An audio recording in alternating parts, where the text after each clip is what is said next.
My name is Isabel Christensen and I am a fashion designer. I specialize in couture, very glamorous evening wear. Today I'm at the Ritz Hotel in Paris. I'm doing a fashion show tonight for 100 guests who are here for cocktails and dinner. I've never done it in the Ritz before in Paris, it's the first time. I've done it at the Ritz in London several times, but this is the first time here. It's quite difficult to do a successful show, especially abroad. It's much easier if it's in the country that you are in, like in London or in Monaco or something like that. But if you have to go to Paris, you have to literally, because you have a very short time to do a good impression with your show, that you can't really have mistakes going on. We come the day before, we prepare everything, we take the casting with the models, which also is quite difficult because you have a lot of beautiful girls turning up and you think, wow, I mean, they're amazing until they start walking, and then you think, oh my God, you know, they can't walk at all. Nowadays, nearly always have a plan A and a plan B, because I know that, for example, like tonight, we don't have a second chance. It's one show, it's not as if we have two shows, we have one, and in that one show, which is like 18 minutes, the light, the music, the girls, the hair, the makeup, and the dresses just have to look fantastic. Some of the dresses that are on show tonight can be used as wedding dresses. They are not traditional wedding dresses at all. It's not the big white ball gown, because most of the time in the beginning when I started, we always finished with the wedding gown. But I then found that really boring, so I decided to stop that and just make a beautiful white gown, because also nowadays many people buy a wedding dress, a couture one, and want to use it afterwards for something else. So you can definitely do that with the ones that are in the show tonight. I think I first became interested in the business when I was a little girl, because my mom used to love all the old movies like Gone with the Wind and all these kind of movies with Fred Astaire and Ginger Rogers dancing and stuff like that. And when I was very little, like 5, 6 years old, watching those with my mom on a Sunday afternoon, I used to be so fascinated by the dresses and think, wow, I wish I could wear those every day. I worked as a model from the age of 11, and I was always more interested in the clothes, but because I'm Danish and in Denmark at that time it was unheard of to actually make a business out of fashion. I won a design competition in London. You could enter a design competition, and I won it, and that's what got me started. When I won the design competition, I was sponsored to go on the Clothes Show Live. For the first time it was open to the public and not just to the trade. So I came proudly there with my 12 dresses and sat while they were showing on big screens the competition where I'd won. And people started coming up, you know, asking could they try the dresses, and then they wanted to buy them. So I thought, well, this was the first day, and if I sold them on the first day, then by the fourth day, where I still had to be there, I wouldn't have any left. So I decided to take orders and then make the dresses afterwards. This is one of my typical wedding gowns, which is in silk taffeta. It's traditional, it's like long and has a big train and comes with a big veil as well. And when you move, it has a beautiful movement in the silk, which is all hand-pleated and draped. This is one of my less traditional wedding dresses, which is actually a long gown that's made on a stretch. So it's very, very comfortable. You can sit in the car for hours and not worry about it being creased. It's made with silk fringes and beaded with Swarovski crystals. And this is a typical gown that would be made to be used again later, maybe dyed in another color and then be used for a red carpet or an evening gown.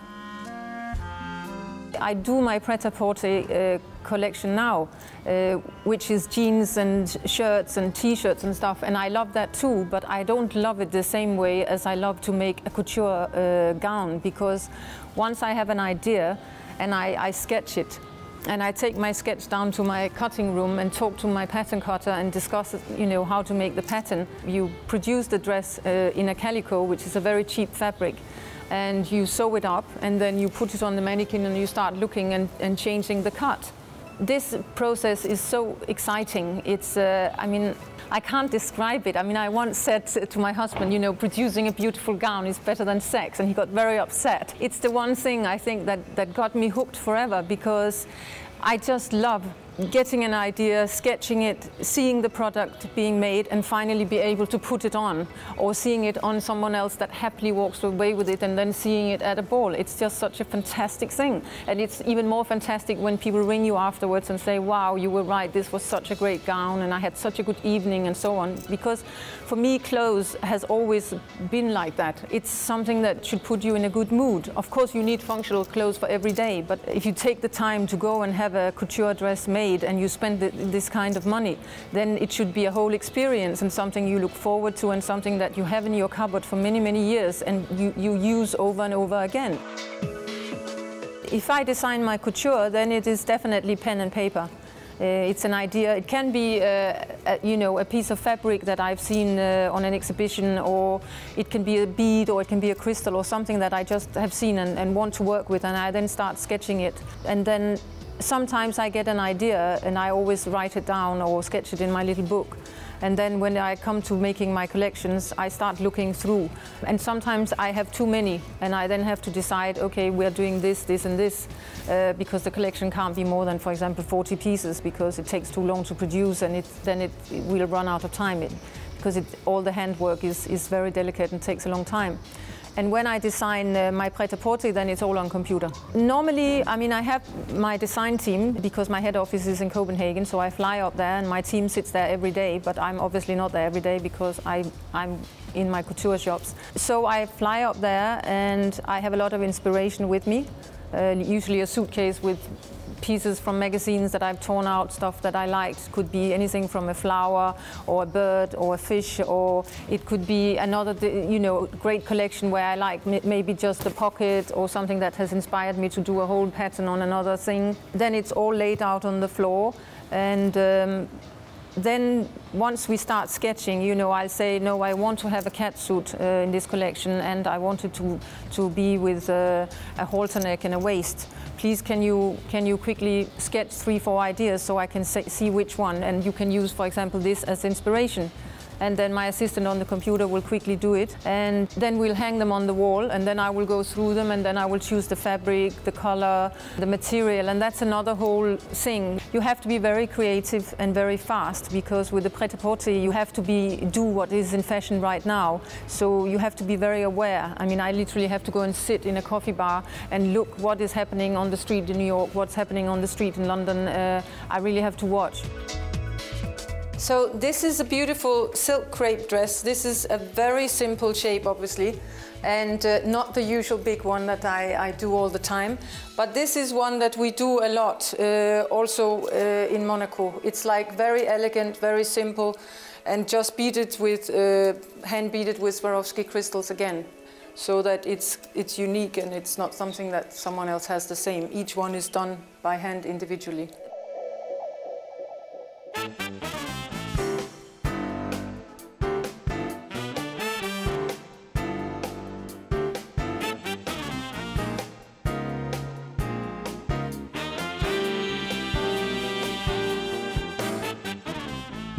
My style is quite distinctive.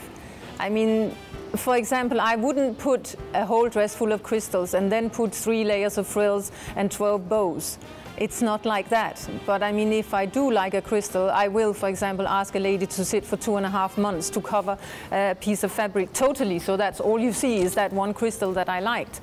If I have an idea, I'm extremely stubborn, to the pain for my whole team. It's such a pain for them because, I will come down the stairs and, in the past it would be, no, the skirt is not big enough, please make it bigger. And they would be like, but we can't make it bigger, it's like 2 meters wide. And I'd be like, no, I want it bigger, I want it like Gone with the Wind kind of thing.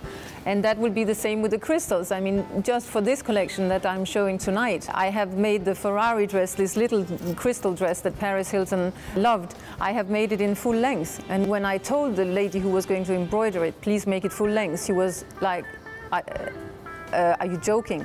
And she said, that will take so many crystals. It's unreal, and it will weigh like 25 kilos. And she said, nobody will be able to wear it. And I said, well, I would like to do it, and even if you can't wear it, I still would like to do it. Then I will just look at it. And then she was laughing and she said, "You're mad, Isabel, but okay, I'll do it." And it took, so long, nearly 4 months, for her to embroider it, because when you embroider, the crystals blurs your sight. So you can only do it for like 2 hours at the time, and then you need a break to do something else, or you just can't focus. And because it's all by hand, it was an obscene amount of crystals. And it was finished just the day before the ENFA party at Cannes Film Festival, and I couldn't resist, so I put it on and went to the party. And I did wear it the whole evening, so actually it was okay. The person that I looked up to the most as a designer, when I really got into that this is what I was meant to do, this is really what I was meant to do, because I love it so much and I forget everything around me once I start. And I'm so happy when I do my product. So when I looked at other designers, Terry Mugler for me was one that I just adored. I mean, I spent all my money to buy his hourglass suits, just to wear one of his suits in the daytime and walk to my shop. I was so proud when I opened my shop in Beecham Place. I was dressed in Terry Mugler from top to toe, because I didn't make suits in those days. I made just ball gowns, and I loved his clothes because it's hourglass and it was feminine, and he loves the woman's shape, and me too. Any woman can look amazing with a dress that's couture and which is made for your body. And you can do so many funny tricks. If you want to have a bust for one evening, well, then you build in a wonder bra, and then you have a fantastic cleavage that night, and then the next day you're back to yourself normal, how you actually feel more comfortable. And the same with the waist and so on. I just flew across the world to see Beyonce in a concert, because I heard he designed her costumes for her entire tour, and I thought, wow, I mean, not only do I love her and her songs, but I must go and see his clothes. And I mean, when she opened the show with the crystal corset, I was blown away. I just stood there and I thought, this is too good to be true. One of the other idols that I have is Ezedine Alaïa, which makes the most beautiful creations as well.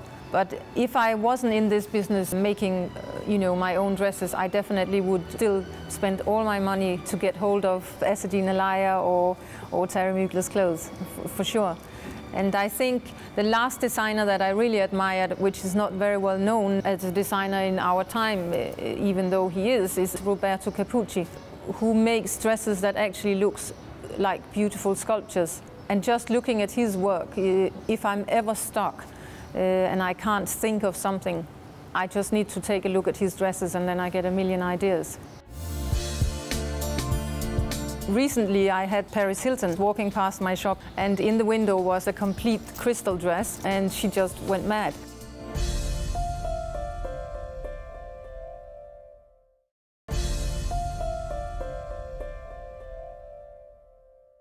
I love to make dresses for everyone, but when you've had someone that you've admired and they're actually coming in for you to make their outfit and wear for the red carpet, or to wear, on stage presenting an award with 10 million, viewers and so on, it's just amazing. When I started, I had these clients, I think by word of mouth, and of course Shirley Bassey was on stage in many of my gowns for all her concerts all over the place, and she had a lot of beautiful comments, and people asked her, and it brought lots of other clients and so on. And then my collection changed a bit, because my eldest daughter was always pushing me and saying, "Oh, come on, Mum, you make something a bit more sexy. When you go out, you always look so dressed up, and it's not in ball gowns, if we go to a club or something like that." And so I started making a more racy collection, which was more geared for, short and sexy and red carpets. So you have both. You can have the very beautiful, wedding ball gown, and you can have a very beautiful, long, slinky classic dress, and then you can have something that's really for the awards or the film premieres, for example, to the James Bond film premieres. All my short dresses in the shop just walked out, because they were perfect for that kind of thing. Recently I had Paris Hilton. She was walking past my shop in Beecham Place, and in the evening, and in the window was my little dress called the Ferrari, which is a complete crystal dress that we made, but it was in the window, and she just went mad. When we came to the shop the next morning, her stylist was waiting outside, and he said, "My name is so-and-so, and I'm here because Paris Hilton walked past your shop last night, and she wants the dress in the window." And I said, "Well, then please come inside." And he came inside, and then he said, "Oh my God, there's loads of stuff here she would love." And he said, "Can I please take it to the hotel and show her this afternoon?" And I said, "Yes, of course, but can we send a seamstress, in order to fit it, because these are samples." And so that's what we did. And she got so excited, you know, she just loved the clothes, and she wanted to use it for her program. Specifically the crystal dress she wanted to wear for the ITV Awards. She flew over especially to wear it, and I was sitting at home and I saw it on the television. And I thought, wow, that is really a good dress. And she carries it very well.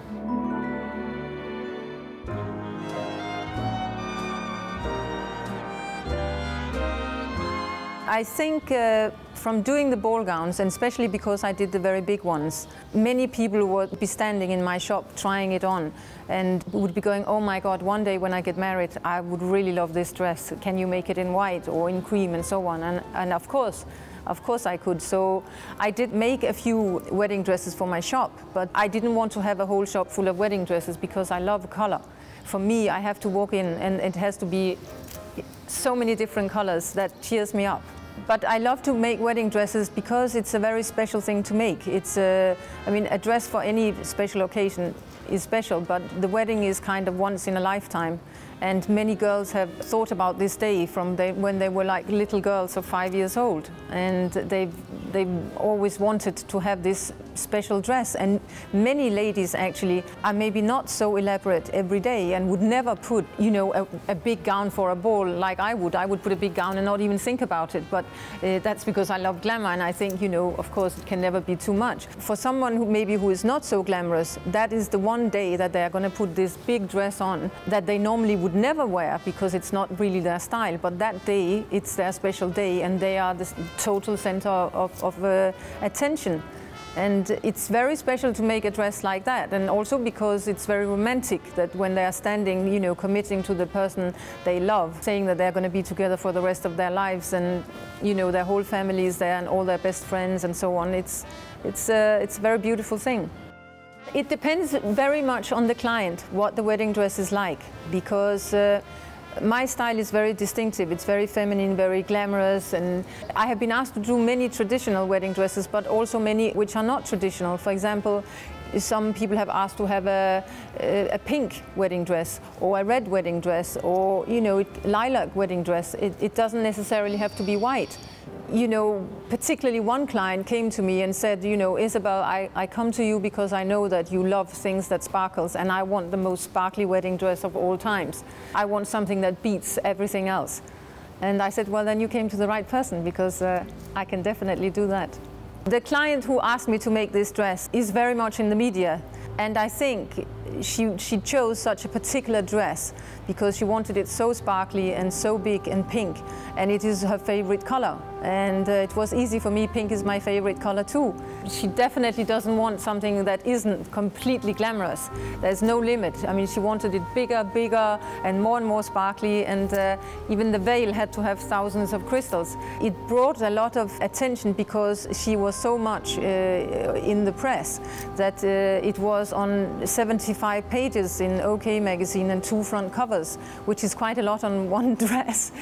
So it kind of got such a massive press coverage that so many people associated it with me, because it said that I designed the dress, and she kept it secret until the day of the wedding. She didn't tell anyone who did the dress. She wanted it to be a surprise. It's difficult to say that that is the most amazing one. It was the most amazing one because it fitted for her.